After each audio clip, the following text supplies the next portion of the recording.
Faltan 10 minutos para las 9 de la mañana y abrimos la primera entrevista aquí en Arriba Gente con el ministro de Defensa, Javier García. Se lo habíamos adelantado. Se mantuvo reuniones con autoridades estadounidenses justamente para incorporar nuevos materiales para el Ejército Nacional, para hablar de este y otros temas, conocer esos avances, cómo estuvieron. Lo recibimos. García, ¿cómo le va? Buen día. May, buen día. Buen día. Buen día. Bueno, ¿cómo fue esto de mantener una reunión nuevamente después de 25 años en el Pentágono con representantes nacionales allí? La verdad que es toda una señal esa, ¿no? Porque allí en la sede del Departamento de Defensa, del Ministerio de Defensa de Estados Unidos, en términos nuestros, hacía 25 años que no iba un ministro de Defensa del Uruguay. Y había un encuentro, nosotros fuimos allí con un doble objetivo. Por un lado, el de relanzar una mesa de diálogo bilateral que existe entre Estados Unidos y Uruguay, que no se reunía desde el año 2016. Había tenido unos encuentros y en el 2016 fue la última, el ministro Menéndez. Había reunido el ministro Huidobro y el ministro Rosadilla antes. Pero estaba hacía ya unos cuantos años sin funcionar y allí tuvimos una instancia de trabajo conjunto, relanzamos esta mesa bilateral. Pero por el otro lado, tener una serie de reuniones en el Departamento de Defensa, en el Pentágono, que allí, me decía, hace 25 años no vino un ministro uruguayo aquí, en la Casa Blanca y en el Departamento de Estado, en la Cancillería, el Ministerio de Relaciones Exteriores americano, lo que viene a ser la Cancillería allí. ¿Y cuál era ese objetivo? El relanzamiento, como les dije, y el de, profundizar un diálogo entre Estados Unidos y Uruguay en materia de defensa. Este año se cumplen 70 años del primer acuerdo marco de defensa entre Uruguay y Estados Unidos, año 53. Estamos en esos 70 años. Aprovechando algo que yo destaqué como positivo, y es que Estados Unidos en esta administración americana, empezó a girar, a prestar atención sobre esta zona del continente, sobre nuestro continente, nuestra América, diría Martí, mirada y atención que realmente estaba ausente o estuvo ausente durante muchos años. ¿A qué atribuyen ese cambio y esta concreción? ¿A qué atribuyo la situación anterior? Seguramente una visión geopolítica de Estados Unidos que hacía que nuestra América no fuera algo prioritario. Y hay un sentido que quizás lo justifique, que por suerte siguen cambiados, pero en términos americanos ustedes comprenderán que tiene una lógica particular. América es una zona de paz. Es decir, la hipótesis de guerra entre estados, actos belicistas entre estados, por suerte no existe en nuestra América. Pero tenemos justamente mi pregunta iba en esa línea, ¿por qué ahora sí? No, yo decía, esta justifica esa ausencia. La pregunta, como bien decías tú, pero es, ¿y por qué ese cambio? Y por qué seguramente hay un análisis, no lo hablamos explícitamente, pero seguramente hay un análisis que hace que temas geopolíticos, que antes no estaban, los lleve a poner esa mirada específica. Geopolíticos a nivel, por ejemplo, de lo que está ocurriendo Ucrania-Rusia. Sí, todo el tema de China, etcétera. Sí, yo decía, no hablamos muy específicamente de esto, pero sí obviamente en análisis general, porque la geopolítica es algo que está en el análisis cotidiano de países grandes como Estados Unidos, otros que nombrabas tú. En todo caso, yo creo que es una buena noticia el hecho de que haya una atención. Y sobre todo con Uruguay. A veces nosotros como estamos acá y no nos fijamos en estas cosas que son muy relevantes en el mundo. Uruguay es un país relativamente pequeño, somos poco poblados, tenemos poca gente y estamos rodeados de dos grandes, ¿no? Argentina y Brasil. Entonces, ¿qué interés puede tener Uruguay? Hay un interés que hoy cada vez tiene más importancia en el mundo, que es la institucionalidad. El anclaje institucional de un país, cómo funcionan sus instituciones, su democracia.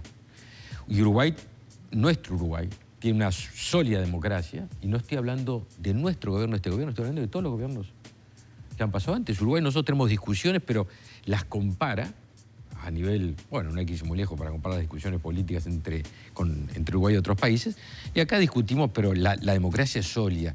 El Poder Judicial funciona adecuadamente, hay separación de poderes, los medios de prensa. Es decir, hay una institucionalidad que es muy potente y eso hoy en el mundo cotiza mucho. Es una cosa que se mira con mucha atención. ¿Por qué? Porque hay razones de inestabilidad. Entonces, tener diálogo político, tener un libre comercio, tener una democracia sólida, tener relación con un país de esas condiciones, nuestro país, es algo que importa. Y es una ventaja comparativa, y cierro con esto, perdóname Madela que te tome 30 segundos, que se agrega un dato que también es importante, que es nuestro protagonismo en las misiones de paz. Claro. Que Naciones Unidas y el mundo atienden mucho.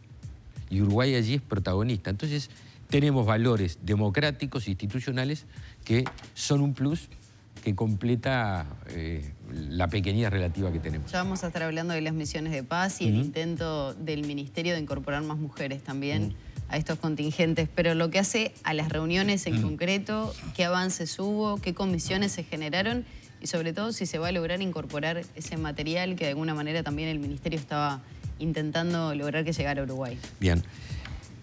Ese objetivo de profundizar la cooperación iba de la mano con acelerar ciertos procesos de cooperación. Entonces allí nosotros le planteamos que estábamos relativamente urgidos porque había compromisos que estamos asumiendo en materia de Naciones Unidas con modalidades de participación en misiones de paz que implicaban, por ejemplo, renovar nuestro parque de blindados para el ejército.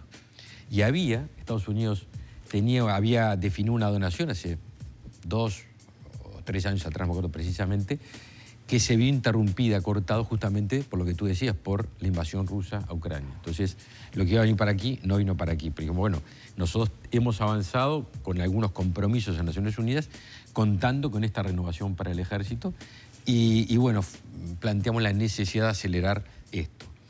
Y también algún tipo ya de inversión que pensamos hacer para las fuerzas, para las 3 fuerzas, que estamos trabajando con Estados Unidos, que requiere mucha afinar el lápiz, etc. Bueno, fuimos también a tratar de concretar esas cosas. Justamente quería hacer hincapié en eso y le voy a hacer esta pregunta para que lo explique. Porque en línea con lo que venía diciendo, un razonamiento muy común y un comentario que se escucha mucho es: ¿y justamente para qué quiere Uruguay este armamento? Si nosotros somos un país de paz, ¿qué ganamos y para qué nos sirve todo esto? Te agradezco mucho la pregunta, pero en materia de defensa se habla de las amenazas. Nosotros hay una amenaza que no tenemos, por suerte, que es el conflicto bélico, zona de paz. ¿Y eso quiere decir Uruguay estamos libres de amenazas que afecten nuestra seguridad y nuestra defensa? No. Cuando escribimos nuestra política de defensa ponemos estas amenazas y en diciembre de 2020 la pusimos. Entonces, te voy a mencionar algunas nomás. El crimen organizado, narcotráfico, terrorismo y lavado de activos. Si uno dice, ¿y el terrorismo es una amenaza? Sí. No plantearnos el terrorismo como una amenaza sería o una ingenuidad o una enorme irresponsabilidad. Y dice, ¿en qué se basa usted? En que acá, a media hora donde estamos acá, hace unos años atrás, en Buenos Aires, hubo 2 actos terroristas que mataron y asesinaron a mucha gente. Ese equipamiento, perdón. Que hace muy poquito se dio a conocer un documento donde Irán también solicitaba información de, por ejemplo, toda la estructura del destacamento de bomberos de nuestro país. Entonces, por eso digo, las amenazas convencionales, que puede ser la primera que surge, la guerra, no está, pero está esta. Narcotráfico, terrorismo, lavado de activos. Las amenazas o los eventos climáticos. Eso, porque quería preguntarle si ese armamento o ese equipamiento que viene también va a tener su destino, por ejemplo, protección de guarda costera, pienso en los buques, que bueno, hoy hubo novedades con respecto a la compra o no de esos buques, para, de repente, recordamos casos de tornados que ha habido en algunos puntos del país, también van a servir para esa asistencia. Toda la estructura de las Fuerzas Armadas está a disposición de la sociedad. Nosotros cambiamos, yo se lo explicaba en Estados Unidos. Cuando asumimos el gobierno, justamente por la pregunta que tú hacías, que es una pregunta bien interesante, que se llama Magdalena complementaba ahora, uno se fija en las amenazas, pero también dice, a ver, ¿qué es la defensa para el Uruguay? Y nosotros utilizamos en este gobierno un concepto que es de Naciones Unidas, que es el concepto de la seguridad humana. Nosotros interpretamos la defensa no como un tema vinculado a las misiones tradicionales de las Fuerzas Armadas, frontera, soberanía, mar, espacio aéreo, lo tradicional, lo que justifica la existencia de las Fuerzas Armadas. Y dijimos, aparte, en nuestros países consideramos la seguridad en términos holísticos, integrales. Entonces, la seguridad sanitaria es un tema de defensa y por eso cuando vino la pandemia, que es una amenaza, la tenemos escrita casi como teóricamente y mire, a los pocos meses ahí estaba la realidad. La pandemia estuvieron nuestras Fuerzas Armadas, trabajando en la seguridad sanitaria, que era parte de nuestra seguridad humana, o cuando existen eventos climáticos, o cuando existen eventos de estos que hablaba recién, el terrorismo, el crimen organizado, trabajamos en frontera. Es decir, la defensa del Uruguay está directamente vinculada a ustedes dos, a nuestra audiencia, a todos nosotros. Para defensa y seguridad son cara y contracara de su seguridad. Y en los estados, nuestro estado tiene instituciones que hacen la seguridad interna, policía, etcétera, y tiene instituciones que hacen la seguridad de frontera, que también es seguridad interna, pues la ley lo obliga así, pero también de estas amenazas que hablamos, que son las Fuerzas Armadas. ¿Para qué? Para que Magdalena y para que Verónica y toda la audiencia tengan una vida más segura o podamos tener mejores condiciones de seguridad. García, entonces, para pasar en limpio de los avances con Estados Unidos, esos vehículos blindados... Estamos acelerando esto, fuimos a tratar de redondear esta inversión que queremos hacer en materia de defensa. ¿De cuánto es? Porque se manejaron diferentes cifras, en un principio era más elevado, después... Sí. Yo preferiría, porque como estaba diciendo, queremos redondear, hasta que no tengamos redondo, cifras al aire preferiría no tirar para no ser impreciso, para aparte no tendría solidez. Así que estamos trabajándolo para las tres fuerzas. Y obviamente relanzar esto que estaba diciendo. Seguramente antes de fin de año venga aquí la jefa, que es una general del Comando Sur, venga de visita al Uruguay. Es decir, estamos en una posición muy favorable para tener, como Uruguay tiene, es parte de nuestra fortaleza, un diálogo multilateral. Ministro, justamente ese aumento o esa cercanía mayor con Estados Unidos, ¿no puede también interpretarse como la posibilidad de presión en algunos aspectos? Ejemplo, justamente lo que mencionábamos de estos buques que se estaban por comprar, que inicialmente iban a ser chinos, luego pasaron a ser noruegos. Según tengo entendido, en los últimos minutos se estaría descartando la compra de los noruegos y se puede interpretar quizá como una incidencia o una presión de Estados Unidos para con decisiones de ese tipo que no competen directamente con Estados Unidos. La última palabra que yo utilicé antes que justo tú hicieras la pregunta fue multilateral. Uruguay tiene una política exterior soberana e independiente y nos paramos en el mundo sin complejos con ningún país y con apertura de diálogo con todos. A ver, hace ¿cuánto? Un año atrás, ni tanto, impulsamos, nosotros del Ministerio de Defensa y del Poder Ejecutivo, la firma de un acuerdo de cooperación en materia de defensa con China. En ese momento me acuerdo que se dijo públicamente, bueno, eso es una presión, entonces usabas el término, una presión de China por el tema de los barcos. Yo dije, pero bueno, a ver, esto es un acuerdo de cooperación que estaba durmiendo, había quedado cajoneado y a eso nos parece importante ese acuerdo de cooperación, concretarlo. No se había concretado en el periodo pasado, nos pareció... Y dijimos, no tiene nada que ver. Primero, las presiones son del que se siente presionable. El que tiene... fortaleza, digo, desde el punto de vista institucional, no tiene por qué sentirse presionado. Es decir, lo dijimos con China. Después iniciamos este proceso, entonces ahora cambió la baraja. Ahora ya no es China el que presiona, parece, digo, usando lo que tú decías, ¿no, Verónica? Que es Estados Unidos. Te digo, es raro, porque entonces habría dos presiones antitéticas y Uruguay lo que hizo es, con China tiene un acuerdo de cooperación, está trabajando en materia comercial que no tiene nada que ver con la materia de la defensa, en la eventualidad de un tratado de libre comercio. Estamos trabajando con Estados Unidos en esta área que hablaba recién en materia de defensa y en otras tantas áreas, ¿no? Del comercio, de las relaciones, de la tecnología, etc. Y tenemos así, a nivel obviamente del barrio con el Mercosur, Uruguay es un país que tiene unas relaciones internacionales muy fundadas en los principios de no intervención, de solución pacífica de los conflictos, en el respeto a la autodeterminación de los pueblos, en el manejo, en el marco del derecho internacional. Y eso, a pesar, vuelvo a reiterar, de nuestra pequeñez relativa, es lo que nos hace fuertes en el mundo. Vuelvo al tema del Ministerio de Defensa y Militar. Yo les decía allí en Estados Unidos, y lo he dicho muchas veces en reuniones con otros países, porque pasa una cosa notable, cuando me piden entrevista los embajadores, el primer tema que me plantean, así como para romper el hielo, es el reconocimiento Uruguay en materia de misiones de paz. Lo primero, no falla nunca. No falla nunca y aparte nos da mucho orgullo que sea así. Y yo les digo, miren, el deber ser la deontología de las Fuerzas Armadas, del militar, es la guerra. Se preparan para defender militarmente un país. Nosotros, obviamente, no tenemos una potencia bélica muy señalada. Pero miren qué particular les digo. Si bien ese es el deber ser, nuestros soldados, que son muy buenos profesionales, de las tres fuerzas, excelentes profesionales, del soldado más humilde hasta el más encumbrado de los oficiales, podrán tener limitaciones desde el punto de vista material, pero son especialistas en el mundo en hacer la paz. Nuestros soldados, mujeres y hombres, son especialistas en hacer la paz. Habrá otros que tienen más potencia militar, pero ninguno tiene más potencia que una mujer, un hombre, soldado uruguayo para hacer la paz. Ministro, ninguno. Ahora que aprovecha, menciona a las mujeres, menciona las misiones de paz, ¿se está tratando de estimular y captar mayor cantidad de mujeres para, bueno, ser parte de estos contingentes? ¿Cómo lo están realizando?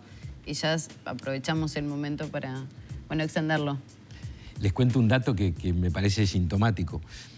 Uruguay es el país en el continente que más mujeres militares tiene desplegadas en misiones de paz.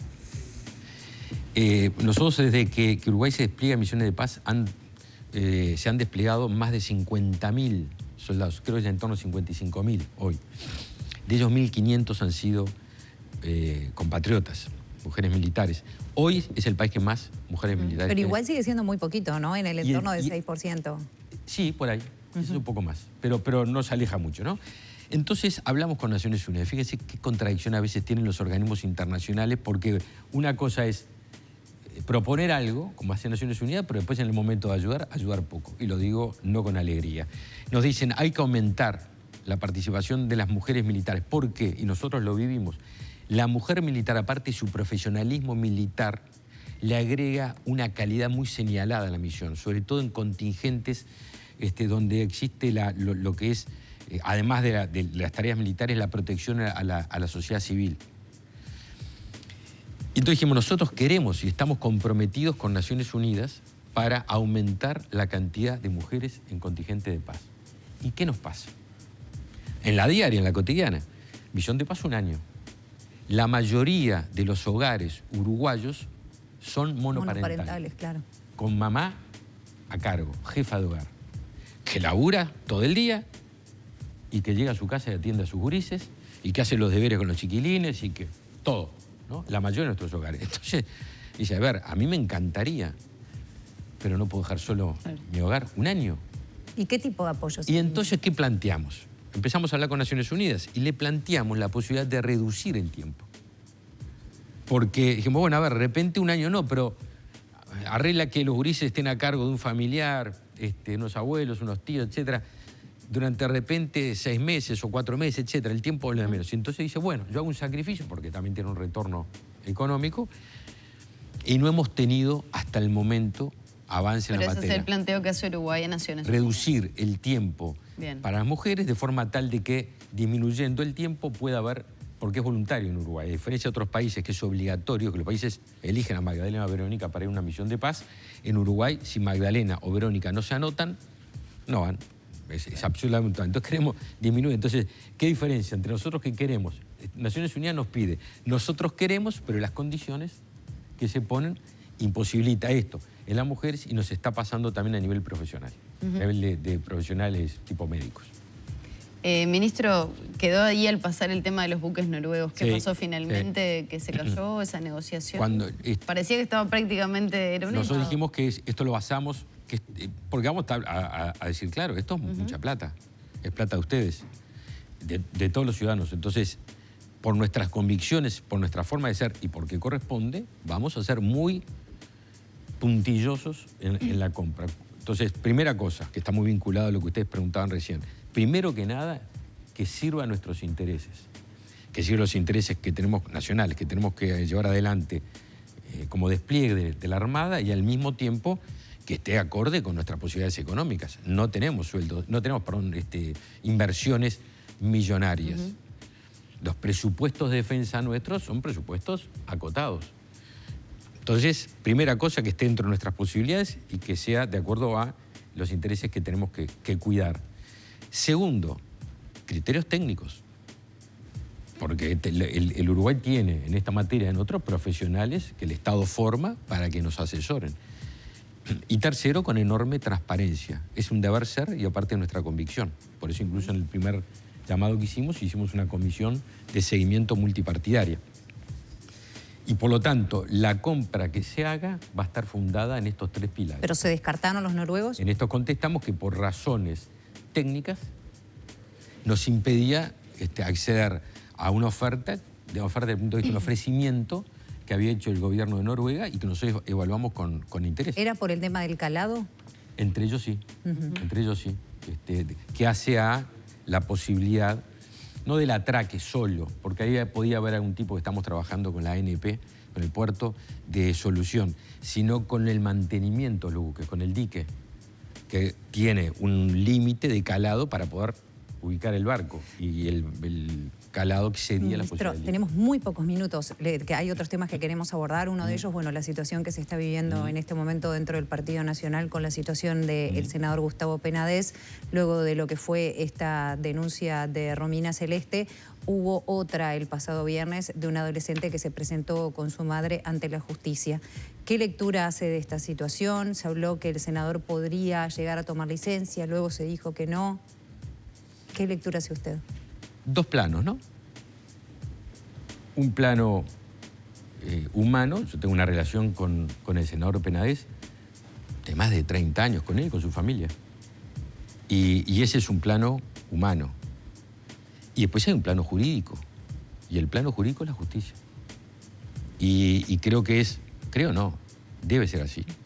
Que la justicia actúe, investigue, como hay que investigar. Recién hablamos de la solidez que tiene Uruguay en su sistema institucional. Y esa solidez, que nos da mucho orgullo, que es un patrimonio, es la independencia de la justicia. Entonces, vuelvo a reiterar, el plano humano, pero el plano de la justicia y de los procederes que tenga la justicia. Así que a ella se estará. Ahora, García, ¿se desmarca un poco de lo que fueron las declaraciones del ministro del Interior, del propio presidente de la República, respaldándolo, por lo menos diciendo que le creen a Penades? Yo no me marco ni me desmarco, no es... Bueno, usted es ministro de Estado. Claro. No, pero digo, no actúe en virtud... ¿Qué ver? Es ministro de Estado, la investidura que tiene el presidente de la República, donde también ha tenido sus cuestionamientos. Usted dice, bueno, yo tengo una relación personal que corre por un lado, la justicia va a resolver. Sí. No hace una defensa tan enfática. Vuelvo a decir, yo no actúo en virtud de referencia a nadie. Le digo, ustedes me preguntan a mí y yo contesto en virtud de mis convicciones y de mi parecer. Y tengo una relación, vuelvo a reiterar, con el senador Penades y con su familia, de hace añares. ¿Debería pedir licencia a Penades? Es una cuestión que seguramente lo veía en el diario que estaba analizándose. No me corresponde a mí opinar.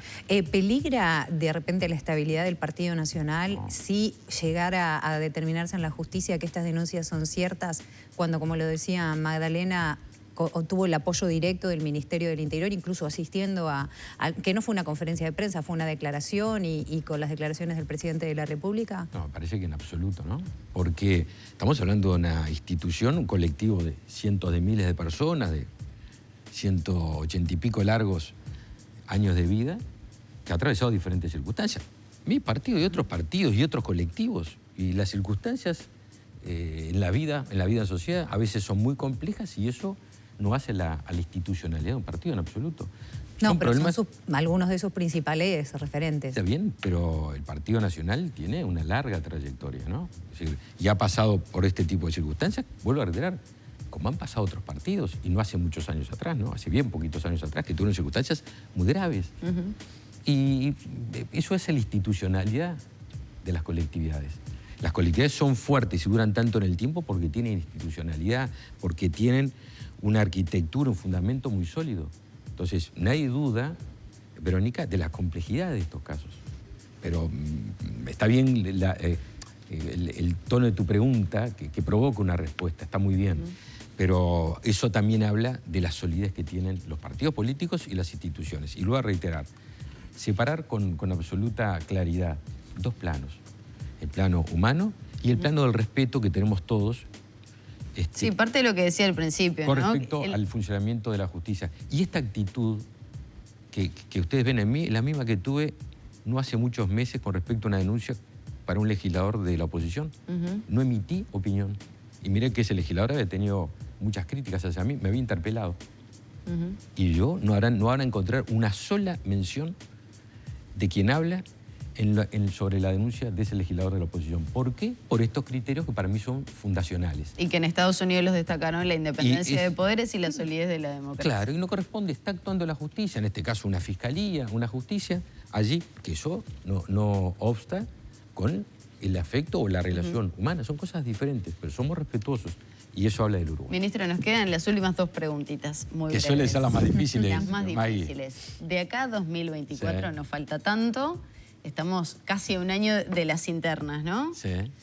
¿Qué va a pasar con Javier García de aquí a, por lo menos en lo que queda de 2023? Me imagino que me va a decir que va a seguir trabajando en pro de hacerlo mejor en el Ministerio de Defensa, pero algo capaz que nos puede adelantar de lo que usted pretende dentro del Partido Nacional. Va a militar para que el Partido Nacional y la coalición de gobierno vuelvan a tener la confianza ¿Desde qué lugar? de la gente. Llevo 43 años de militancia en mi partido. Tengo 59 de vida. Empecé a militar a los 16 años en plena dictadura. Soy un militante blanco y de la libertad. Y eso es la definición que tengo hoy. Es decir, ¿de qué lugar? Veremos, pero de la militancia sin duda. Pero no evado la pregunta, Magdalena, te faltaría respeto si la evadiera. Y tú sabes que nunca falta respeto. Soy de los que creo que este año, 2023, no podemos perder tiempo de gestión y adelantar el periodo electoral. ¿Por qué? Porque este fue un periodo muy corto. De los 5 años, recién empezamos el primer año, digamos, de gestión en normalidad sanitaria. El primero empezamos ahora. Entonces, puede haber muchos, por eso no voy a evadir la respuesta, muchos precandidatos. 1, 2, 3, 10, 100, lo que quieras. Pero si la gestión no termina redondeándose como una muy buena gestión que yo creo que se está llevando, pero faltan 2 años, podrá haber 1 o 1000 candidatos, pero ninguno va a salir de precandidato. Si la gestión continúa como estamos llevándola adelante, con reformas importantes en materia social, en materia de seguridad, con la gran inversión pública como nunca en la vida se vio en Uruguay, con la atracción de inversión privada, con la transformación educativa, con el aumento de salarios militares, policiales, del salario público, de la apertura de mercados laborales, de la baja del desempleo, del aumento del empleo, cosas todas que están sucediendo. Si estas cosas no las redondeamos bien, entonces es una pérdida de tiempo entrar en campañas. Mi candidato es el gobierno. No podemos reelegir a Luis, vamos a reelegir al gobierno. Bien. Y como vamos a reelegir el gobierno, por lo menos es lo que yo quiero, voy a trabajar este año por el gobierno. Y veremos más adelante. García, muchas gracias. Nos quedan muchos temas, pero bueno, por ejemplo... El frío, el trabajo con el MIDES, bueno, ya habrá la seguridad. Que tengan una semana de descanso. Trabajando. Sí, bueno, el resto, sacamos el país adelante. En eso estamos, pero si toman alguna hora que descanse para la gente que está haciendo turismo. Cerramos por aquí la charla con el ministro de Defensa, Javier García.